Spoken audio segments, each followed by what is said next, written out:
These 7 dark energy cycles drain every chosen one to the core. We don't talk enough about the unseen forces that drain the strongest souls, about the invisible prison that every chosen one, at some point, gets trapped inside. You and I, we weren't born for mediocrity. We didn't come here to blend in or to be comforted. We came to awaken, to disrupt, to carry ancient truths through modern chaos. But no one tells you that being a chosen one doesn't mean being protected from pain. It means being placed directly in the path of transformation, and transformation is messy. It's not a straight line, it's a spiral, a descent before the rise. And within that descent, there are dark energy cycles, 7 of them, that don't just slow you down, they drain you to the core. They keep you looping, doubting, and forgetting who you are. The first dark energy cycle is the cycle of overgiving. This one disguises itself as love, as service, as compassion. But underneath, it's a program designed to bleed you dry. As a chosen one, your energy is magnetic, healing, potent. People feel better just standing near you. And that's the trap. Because the world will begin to see you not as a soul, but as a source. They'll come for your light like moths to a flame. And at first you'll give, because giving feels good. It feels divine. But soon the giving becomes a habit, a compulsion. You start abandoning your needs. You stop checking in with yourself. You forget how to receive. And slowly, without realizing it, you become what you were never meant to be, empty. We were never meant to pour endlessly. We were meant to overflow. There's a difference. The first feeds your soul. The second feeds the world at your expense. So ask yourself, when was the last time you gave to yourself with the same intensity you give to others? Click subscribe to this channel to get more profound spiritual lesson. The second cycle is the loop of unworthiness. This one is ancient. It doesn't come from your logical mind. It's embedded deep in your energetic field. It tells you that you must prove your worth, that you must accomplish, serve, suffer, or sacrifice to be enough. And no matter how much you do, it never ends. There's always another goal, another person to heal, another reason why now is still not the time to fully rest, to fully receive, to fully trust. This loop is insidious because it's praised by society. It looks like ambition, like drive, like humility. But it's not. It's self-abandonment dressed up as virtue. And the more you chase validation, the further you drift from your essence. The truth: you were enough the moment you were born. Nothing you do or don't do can change that. But the world profits off your doubt. Your awakening threatens systems, so they feed the cycle. But you can break it. You can choose to be enough now, not later. What would change in your life if you stopped trying to earn worth and started embodying it? The third energy cycle is the pattern of self-silencing. This one is a killer of dreams, of creativity, of destiny. At some point you were told your truth was too much, your voice too loud, your ideas too weird, your emotions too intense. So you learned to shrink, to edit, to observe instead of speak, to comply instead of create. And now, every time your soul rises to express, to declare, to roar, you second guess. You hesitate. You wonder if it's safe, if it's okay. This pattern doesn't just silence your voice, it silences your power. Because a chosen one's power is always tied to their expression. If they can keep you quiet, they can keep you small. And if they keep you small, the mission dies before it even begins. You think you're protecting people from your truth. But what if you're actually protecting yourself from your own expansion? Who taught you to fear your voice? And why are you still believing them? The fourth dark energy cycle is the addiction to struggle. This is one so many of us carry unknowingly. We've been conditioned to believe that hard equals holy, that suffering is sacred, that if we're not grinding, we're not growing. But what if struggle is not a virtue but a vibration? One that keeps you locked in survival. It keeps your nervous system activated, your creativity blocked, your intuition muted. You learn to expect resistance. You prepare for chaos. And in doing so, you unconsciously co-create it.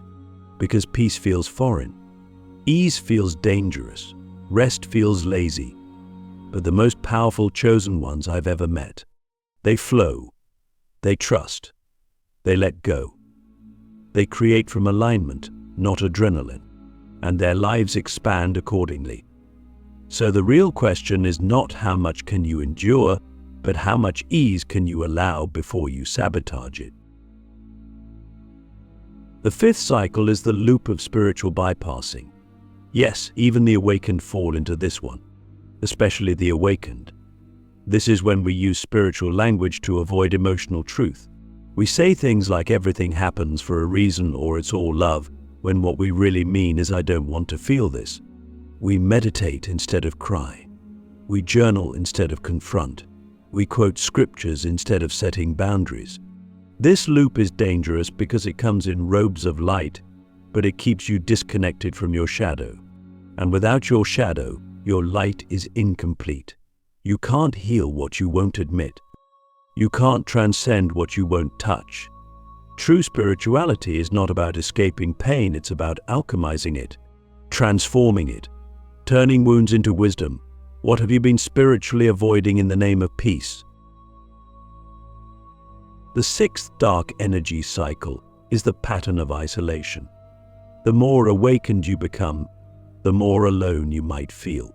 Because you see through the noise, you feel the falseness. You no longer relate to surface-level conversations or material obsessions. And slowly you start to retreat. But if you're not careful, that solitude becomes exile. You stop trusting others. You stop reaching out. You convince yourself that no one understands. And that belief becomes a prison. The truth is, isolation is a trauma response. It's your nervous system protecting you from past betrayals. But protection isn't the same as connection. We weren't meant to walk this path alone.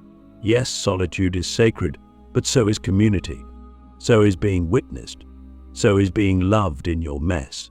What part of you believes it's safer to be alone than to be seen? And finally, the seventh cycle is the loop of forgetting. This one is the most subtle and the most common. It's the cycle of remembering who you are and then forgetting. Again and again, you have moments of clarity, breakthroughs, divine downloads. You feel unstoppable. But then life hits. You spiral. You doubt. You numb. You go unconscious, and the cycle continues. This is the rhythm of awakening, but it doesn't have to be so violent. The key is anchoring, ritual, repetition. It's not about staying high vibe all the time, it's about remembering faster, returning quicker, grounding deeper. You don't need more awakening, you need more integration. What practices keep you anchored to your truth, especially when the storm comes? Every chosen one goes through these cycles, but not every chosen one breaks them. Some stay there their entire lives, wondering why they feel drained, lost, disconnected. But you're not here to survive the cycles. You're here to rewrite them. The loop of inner collapse, how repeating patterns keep you spiritually trapped. There's a moment on this path that hits harder than any external betrayal, any spiritual attack, any worldly loss. It's the moment when you realize that the battle is no longer outside of you. It's in you, and not in the way most people think. It's not about resisting temptation or overcoming negativity. It's about witnessing something deeper, how you keep recreating the same pain, the same emotional loops, the same energetic states, even after all the healing, all the awareness, all the inner work. That's when it hits you. The loop isn't just happening to you, you're participating in it. You're part of it. And unless you understand why, you'll keep collapsing from the inside out again and again. This is the loop of inner collapse. And it doesn't begin in the mind, it begins in the energetic body. You see, every time you go through a dark energy cycle, whether it's overgiving, unworthiness, self-silencing, it leaves an imprint, a vibration, a groove in your field. An energy, like water, flows where it's been trained to go. So when life triggers you, when challenges arise, your system doesn't respond from the present, it responds from the past. It returns to the familiar frequency. And if that frequency is collapse, emotional shutdown, mental self-doubt, physical exhaustion, then no matter how much you've learned, your body will take you back to survival mode. It's not your fault, but it is your responsibility. We're not taught how to break this. We're taught how to cope. And those tools are powerful. But they're surface level if you don't go deeper. Because the loop isn't just about emotions, it's about identity. Every loop is tied to an unconscious belief about who you are. I'm not safe. I'm not worthy. I always mess things up. These beliefs are like the code running the software of your life. And when the loop activates, it doesn't just drain your energy, it reinforces the lie. It makes you believe that collapse is your truth. That struggle is your destiny. That chaos is your home. But what happens when you stop identifying with the loop? What happens when you witness it, name it, and choose differently, not once, but every single time it activates? That's when something sacred begins to shift. That's when the energy starts to move. That's when the nervous system begins to heal. That's when the soul begins to lead. But make no mistake, this isn't glamorous. It's not the kind of glow-up you can post about. It's subtle. It's internal. It's choosing presence when your mind wants to dissociate. It's choosing breath when your body wants to shut down. It's choosing truth when your ego wants to self-protect. It's saying, I see you, loop. I hear you. I felt you for years. But I'm not going there today. And here's the twist. The loop doesn't disappear just because you decide to break it. It will test you harder. It will come back louder. It will try to seduce you with the comfort of familiarity. Because even pain, when it's familiar, feels safer than the unknown. But this is where you rise. This is where you become more than a survivor of cycles, you become a master of your energy. And mastery doesn't mean perfection. It means awareness. It means consistency. It means returning to yourself over and over again, no matter how many times you fall. Ask yourself, what's the loop I keep falling into? What's the moment I consistently collapse, and what belief is hiding underneath that collapse? Maybe it's the moment someone doesn't respond to your message. Maybe it's when you try something new and it doesn't work immediately. Maybe it's when you rest for the first time in weeks and guilt floods your system. That's the entry point. That's where the loop begins. And that's where the work begins. Breaking the loop isn't about willpower. It's about rewiring. It's about creating a new energetic baseline. That's why ritual is so essential. That's why daily grounding practices matter, not because they're trendy, but because they literally teach your nervous system a new way to exist. A new default that says, I am safe even in stillness. I am worthy even when nothing is happening.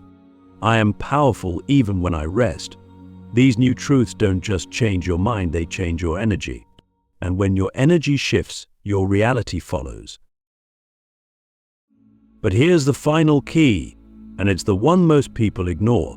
You must grieve the loop before you can leave it. You must honor the role it played. It kept you safe. It helped you survive. It taught you resilience. It gave you identity when you didn't know who you were. So don't demonize it. Don't shame yourself for repeating it. Mourn it. Thank it. And then release it. Because when you do that, you create space not just for healing, but for reinvention. So I ask you now, not as a guru, not as a YouTuber, but as someone who has lived this over and over again.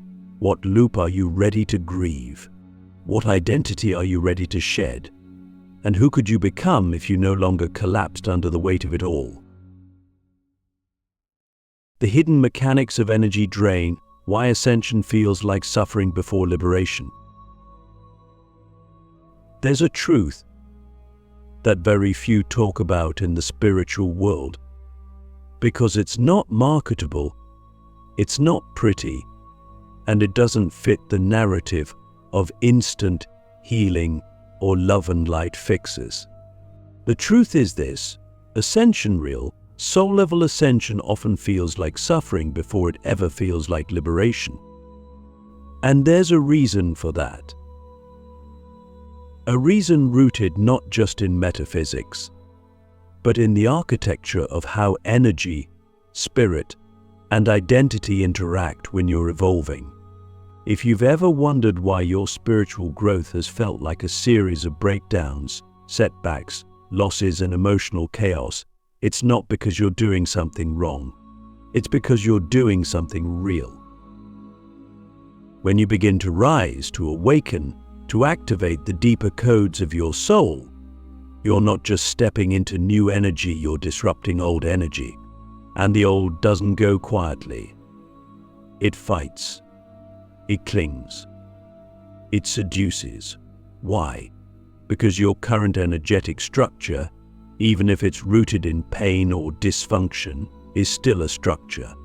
It has form. It has familiarity. It has rhythm. And all your relationships, habits, perspectives, even your biology have adapted to fit that structure. So when your soul suddenly begins to vibrate at a higher frequency, it's not just a light switch turning on, it's an earthquake. Every part of you that is not in resonance with that new frequency begins to tremble, to crack, to fall apart. This is why ascension feels like suffering, because you're not just gaining something, you're losing who you were. And that loss hurts. Even if that version of you was anxious, depressed, addicted, or disconnected, it was you. You built a life around that identity. You built relationships, careers, belief systems, and coping mechanisms. And now, as your frequency rises, those things begin to fall away. People leave. Dreams dissolve. Desires dry up. And you're left wondering, what's wrong with me? Why do I feel more lost now that I'm waking up? Nothing is wrong. You're not broken. You're shedding. And shedding is raw. Energy drain happens most during this shedding period because you're holding two frequencies at once. The old one that's collapsing and the new one that's trying to anchor. You're torn between timelines. 1 foot in who you were, 1 foot in who you're becoming, and the energy it takes to hold both is immense. That's why you're tired. That's why your body aches. That's why you feel emotionally frayed. You're not lazy. You're not weak. You're in energetic labor. You're birthing a new version of yourself, and birth is messy, primal, and painful before it's miraculous. But here's the part we forget. The suffering isn't the ascension. The resistance is. The pain comes not from the evolution itself, but from fighting it, fearing it, trying to control it. You suffer because you try to drag old attachments into a new vibration. You suffer because you want certainty in a realm that only offers surrender. You suffer because you keep trying to fix what's falling apart instead of letting it die. And that's the real spiritual discipline, not to force your healing, but to allow your unraveling.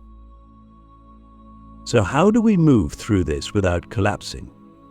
The first step is acceptance. Not passive resignation, but radical, embodied acceptance. A deep breath into the truth of where you are. Not where you should be, not where you plan to be, but the raw, sacred present. You say to yourself, right now, I don't know who I am. Right now, I feel lost. Right now, I'm grieving. And that's okay. That kind of honesty is what grounds your energy. It creates space for your higher self to enter, not as a concept, but as a lived experience. The second step is nervous system regulation. This is not a luxury, it's a necessity. When your energetic body is upgrading, your physical body must be supported. Breathwork, grounding, cold water, movement, stillness, whatever calms your system, do it daily, religiously. Not to escape what you're feeling, but to create a container strong enough to hold it. Your body is the vessel for ascension, and if it's overwhelmed, the energy can't land. That's why we spiral. That's why we crash.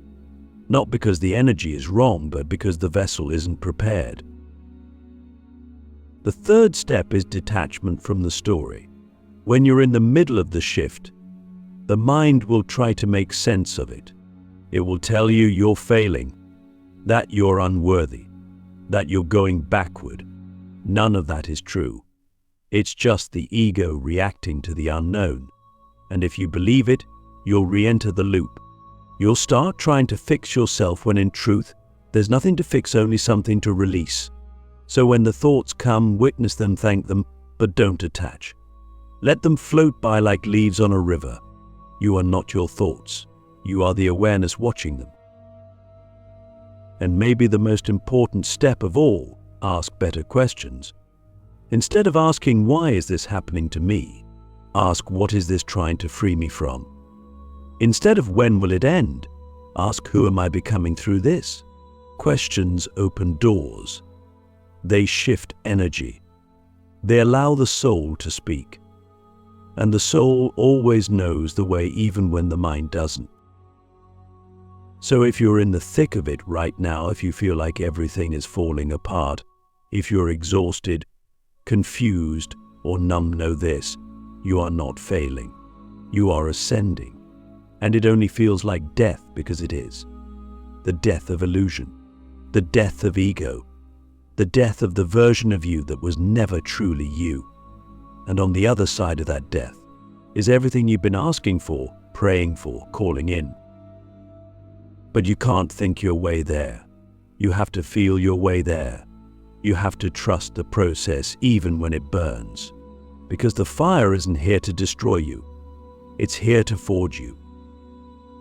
The final collapse and the quantum rebirth, becoming the version of you that can't be drained. At some point in your journey, you hit what feels like the edge of your being, not just emotionally, not just mentally, but spiritually, energetically, cosmically. You reach the place where nothing works anymore. The affirmations feel hollow. The meditations feel like silence. Even your tears stop coming. It's a void, a vacuum, a collapse. This is not burnout in the traditional sense. This is the final collapse, the moment when the last illusion dies. The moment when your old frequency has nothing left to feed on. And what rises from that place is not a better version of your past. It's something entirely new, something quantum, something that cannot be drained because it no longer lives from the source of depletion. To become that version of yourself, the one who cannot be drained, is not about building walls. It's not about isolating or fighting off energy vampires for the rest of your life. It's about shifting your identity to a frequency that is no longer compatible with the old cycles. It's about becoming so deeply rooted in your truth that nothing outside of you can take what's sacred within you. Because here's the secret: you were never drained by others. You were drained by the parts of you that needed their approval, their validation, their acceptance. You were drained by the parts of you that didn't know how to say no, that didn't know how to rest, that didn't know how to trust. When you collapse for the last time, something extraordinary happens. You stop trying to fix yourself. You stop trying to become better. You stop trying to be light all the time. And instead, you become real. You allow the full spectrum of your being to exist. You allow rage, grief, lust, silence, joy, stillness, all of it. And from that place of wholeness, you begin to generate energy, not leak it. You begin to attract people who respect your field, not invaded. You begin to move through the world not as someone seeking to be chosen, but as someone who has chosen themselves so completely that the world must respond differently. This rebirth is not loud. It's not flashy. It's not something you announce. It's something you embody, quietly, powerfully. You begin to notice that you don't react to things the same way, that the same triggers are now invitations, that the same emotions that once overwhelmed you now feel like waves you can ride. And more than anything, you start to feel safe inside your own body again, safe in your own choices, safe in your own presence. From this place, your energy becomes sovereign, not because you're guarding it with fear, but because you've integrated the lessons. You've learned to say no without guilt. You've learned to rest without shame. You've learned to receive without suspicion. You've learned to walk away from what doesn't serve without explanation. And most of all, you've learned to trust your inner knowing above all else. This is the quantum rebirth. It's not a destination, it's a frequency, a way of being, a remembrance. And once you stabilize in it, the world begins to shift around you, not because the world changed, but because your vibration did. And when your vibration changes, the old cycles simply can't find you. They may try, they may knock, but they no longer have the key. So if you've come this far, if you've survived the dark energy cycles, the inner collapse, the spiritual warfare, the isolation, the confusion, the grief, then hear me now. You are not who you used to be. You are not broken. You are not behind. You are not too late. You are exactly on time. And you are ready. Ready to live from overflow, not depletion. Ready to serve from wholeness, not sacrifice. Ready to rise not as someone trying to be chosen, but as someone who chooses, over and over again, to be fully, fiercely, unapologetically alive. Let this be your return. Let this be your rebirth. Let this be the moment you become untouchable, not because you're hard, but because you're whole. You are the one you've been waiting for. Now go remind the world.